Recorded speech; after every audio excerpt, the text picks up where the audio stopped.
మనం కూడా కంకణం కట్టుకోవాల్సిన అవసరం ఉంది. ఇప్పుడు ఎవరైతే మరి బాధితులు మరి అక్రమంగా ఆంధ్ర పోలీసు అరెస్ట్ చేసిన కేవీ గారిని మాట్లాడవలసిందిగా కోరుతున్నా. ఇట్లా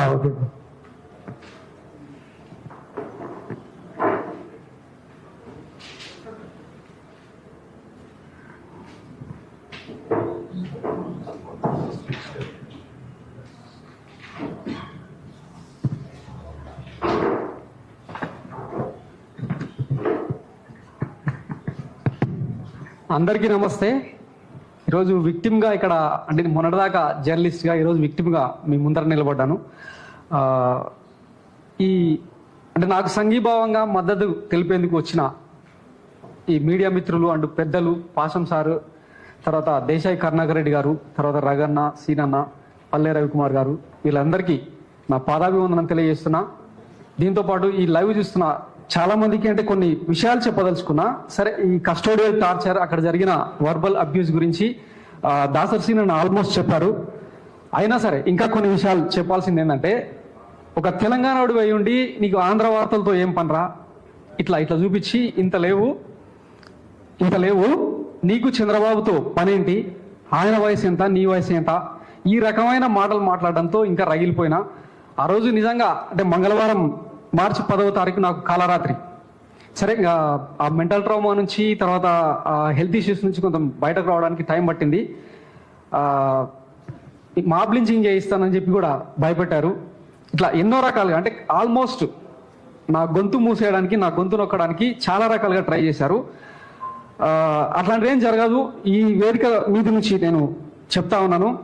వాస్తవానికి ఈ ఆంధ్ర సర్కారు నా మీద కక్ష కట్టడానికి ఆ విషయాలు కూడా చెప్పాలి కాబట్టి కొన్ని విషయాలు చెప్పదలుచుకున్నా. 2024 జూన్ 4న ఈ కూటమి సర్కారు ఎప్పుడైతే అధికారంలోకి వచ్చిందో ఆ రోజు నుంచే నేను ఆ కూటమి సర్కారు మీద నెగిటివ్ కథనాలు వేయడం స్టార్ట్ చేసిన. ఎందుకంటే ఇది ఒక దుర్మార్గమైన కూటమి.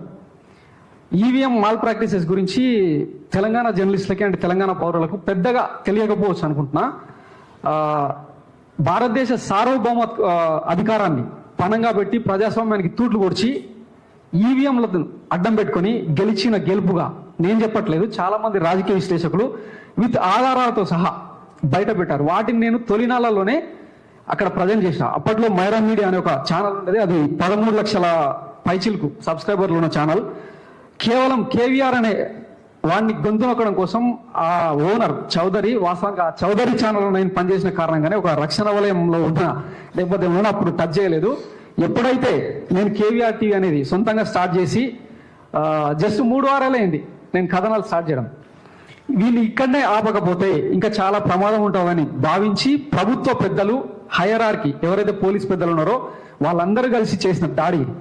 ఒక్క ఈవీఎం మాల్ ప్రాక్టీసెసే కాదు, మెడికల్ కాలేజీల ప్రైవేటీకరణ. ఈయన ఎట్లాగూ కట్టడు, కట్టిన కాలేజీలన్నా ఎందుకు అట్లా ప్రైవేట్కి అప్పచెప్తావు, మొత్తం నీ కులపోలకు, నీ సామాజిక వర్గానికి ఎందుకు అప్పచెప్తావు.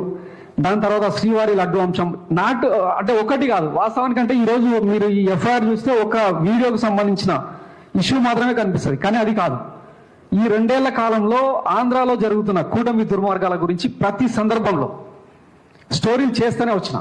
8 నెలల నుంచి నేను వాళ్ళకు టార్గెట్గా మారిన. సో కొద్దిమంది అంటే ఈ ఎల్లో మీడియాలో పనిచేసే సింపథైజర్స్, జర్నలిస్టులు కూడా నాకు ఫోన్ చేసి వార్న్ చేశారనమాట. నువ్వు బాగా థ్రెట్లో ఉన్నావు బా, ఏబిసిఐడి నీ మీద కాన్సన్ట్రేట్ చేసింది, కొద్దిగా ఎందుకైనా మంచిది తగ్గు అని.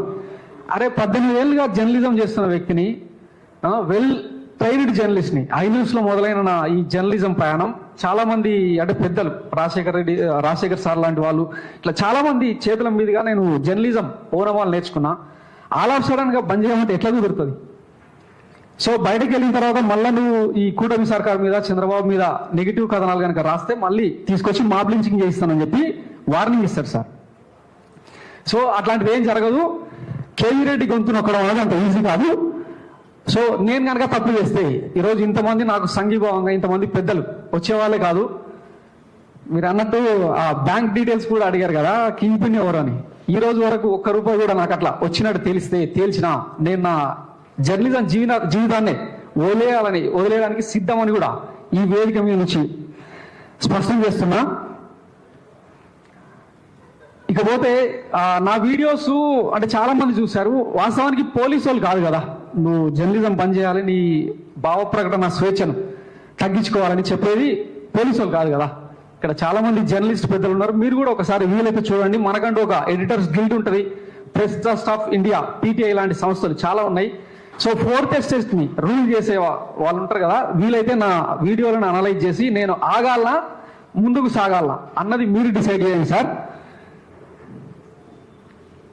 తర్వాత తెలంగాణలో సమస్యలు లేవా అంటే బొచ్చెడు ఉన్నాయి. నేను పోయి ఆంధ్రానే ఎందుకు చూజ్ చేసుకున్నా, అక్కడనే ఎందుకు వార్తలు చేస్తున్నా అన్నది కూడా ఒక 2 మాటల్లో చెప్పదలుచుకున్నా. ఇక్కడ తెలంగాణలో రగన్న, దాదర్ సీనన్న, శంకర్ ఇట్లా చాలా మంది అంటే నా తోటి మిత్రులు, సీనియర్స్ వాళ్ళు చాలా బాగా అగ్రెసివ్గా చేస్తున్నారు. సో ఇక్కడ నా ప్రమేయం అంటే ఉండొచ్చులే, కానీ నాకున్న ఎఫర్ట్ తక్కువ, నాకున్న సంస్థ పరిధి తక్కువ. సో ఛాలెంజెస్ అంటే ఇష్టం కాబట్టి ఆంధ్రాని ఎంచుకున్నా. ఇంకొకటి ఇందాక పెద్దలు మాట్లాడినట్టు, పాసం సార్ కానీ తర్వాత దేశాయి కరుణాకర్ రెడ్డి సార్ మాట్లాడినట్టు, ఈ పచ్చపాటికి ఒక ఎకో సిస్టమ్ ఉంటుంది. దాన్ని కొట్టాలని నేను అటువైపు పోయినా. ఎందుకంటే వాళ్ళకు పార్టీ ఉంటుంది, పార్టీకి అనుసంధానంగా ఒక కార్పొరేట్ సిస్టమ్ ఉంటుంది, దాన్ని లేపడానికి ఒక ఎల్లో మీడియా సెటప్ ఉంటుంది, వీటన్నిటిని కాపాడడానికి ఇంకొక దిక్కుమాలిన డిజిటల్ మీడియా ఇంకొకటి ఉంటుంది. ఒకదాని తర్వాత వాళ్ళు ఎంత దుర్మార్గంగానైనా, ఎంత దారుణంగానైనా మహిళలను కించపరుస్తారు, ఇంట్లో ఆడలను లాక్కొచ్చి అబ్యూజ్ చేస్తారు, ఎంత దూరంగానైనా పోతారు వాళ్ళ రాజకీయం కోసం. ఇంకొకటి, చంద్రబాబు అనేటోడు అధికారంలో ఉన్నప్పుడు మాత్రం రాష్ట్రం తెల్లకాగితం లెక్క ఉంటుంది అన్నట్టు వార్తలు వస్తాయి. ఆయన కాకుండా ఇంకా ఏ ముఖ్యమంత్రి ఉన్నా, ఇది ఇప్పుడు కాదు, గత 40 ఏళ్లుగా తెలుగు రాష్ట్రాలు చూస్తున్నా, రాజకీయాలు చూస్తున్నా, ప్రతి ఒక్కరికి ఇది తెలుసు.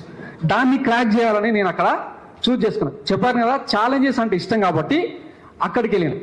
సో ఇది నా బ్రీఫ్ నేపథ్యం. అంటే ఏదో తీటవట్టో ఇంకొకటి కాదు, చెప్పినా కదా ఈరోజు తెలంగాణ రాజకీయాలు కూడా ఆంధ్ర నుంచి నడుస్తున్నాయి. ఇది తప్పు అని చెప్పడం కోసం ఒక తెలంగాణ వాదిగానే ఆంధ్ర వార్తలు చేసిన. ఇక ఫైనల్గా తెలంగాణ ఎప్పుడు కూడా ఒక సాంగ్ని హమ్ చేస్తుంటది, పురుదొక్కడి సస్తే 2 రాజిగా ఓరే రాజిగా అని తెలిసే ఉంటుంది కదా. సో ఒకటే జన్మ నాకు అంటే ఆ కస్టోడియల్ టార్చర్లో నరకానికి స్పెల్లింగ్ రాయించి మరీ పంపించారు. అయిపోయింది, ఆల్మోస్ట్ అక్కడ దాకా వెళ్ళొచ్చినా ఇంకా పీకేది కూడా ఏం లేదు. మహా అయితే ఇంకా ఈ ప్రహారం తీయడం తప్పిస్తే ఇప్పటికీ కూడా థ్రెట్ ఆగలేదు, ఇంకా నడుస్తూనే ఉంది. దానికి సంబంధించిన లీగల్ ఫైట్ కూడా చేస్తాను. ఇకపోతే వాస్తవానికి నేను ఈ ఎంపతి సింపతిని ఎప్పుడు కోరుకోలేదు. నాకు రావాల్సిన హైప్ బాగానే వచ్చింది, దాని సంగతి పక్కన పెడితే ఈరోజు ఈ వేదిక మీద ఇంతమంది జర్నలిస్టుల ముందర ఎందుకు పాల్గొనాల్సి వస్తుందంటే తెలుసో తెలియకో, ఎందుకంటే డిజిటల్ మీడియా అనేది ఒక ఆరా కదా, బై మిస్టేక్ ఆంధ్ర స్టోరీస్ కనుక చేస్తే రేపు మీరు కూడా టార్గెట్గా మారితే, ఎందుకంటే అక్కడ ఏం జరుగుతుందో తెలియదు. ఈరోజు మీరు నమ్ముతారో లేదో, మొత్తం ఉమ్మడి ఆంధ్రప్రదేశ్లోనే, తెలంగాణ కాకుండా ఆంధ్రాలో అన్ని జిల్లాల్లో పక్కన పెడితే కర్నూలు రేంజ్లో అత్యధికంగా కేసులు నమోదవుతా ఉన్నాయట. ఎందుకంటే ఇట్లాంటి సోకాల్డ్ పోలీసులు ఉండడం వల్ల వాళ్ళను బెదిరించడం కోసమో, థర్డ్ డిగ్రీల పేరుతోనో ఒక పార్టీని తొక్కి పట్టి నారదీయడం కోసమో అత్యధికంగా కేసులు అక్కడ నమోదవుతా ఉన్నాయి. అందుకనే నా కేసును అక్కడ అప్పగించారు.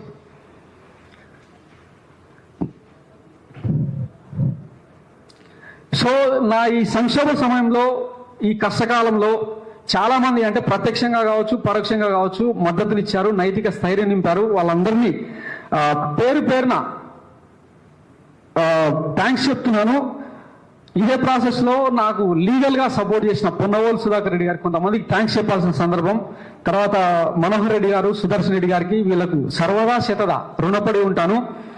అలాగే నా ఈ కష్టకాలంలో ఫేస్బుక్ ద్వారా కావచ్చు, డిజిటల్ మీడియా ద్వారా కావచ్చు, రకరకాల మాధ్యమాల్లో నా కోసం గొంతు వినిపించిన ప్రతి ఒక్కళ్ళకు, నా క్షేమాన్ని కోరిన ప్రతి హృదయానికి, నా క్షేమాన్ని ప్రార్థించిన ప్రతి పేదవికి శిరస్సు వంచి నమస్కరిస్తూ ముగిస్తున్నా. Thank you. Thank you. నీ ఆవేదన అర్థమైంది కేవీఆర్. మీరు అన్నట్టు మేము కూడా తెలంగాణలో బూటపు ఎన్కౌంటర్లతో రక్తపాతం సృష్టించి తెలంగాణ కొరకు పోరాడుతున్న ఎంతో మందిని బూటపు ఎన్కౌంటర్లో అంతమంది ఇచ్చినందుకే తెలంగాణ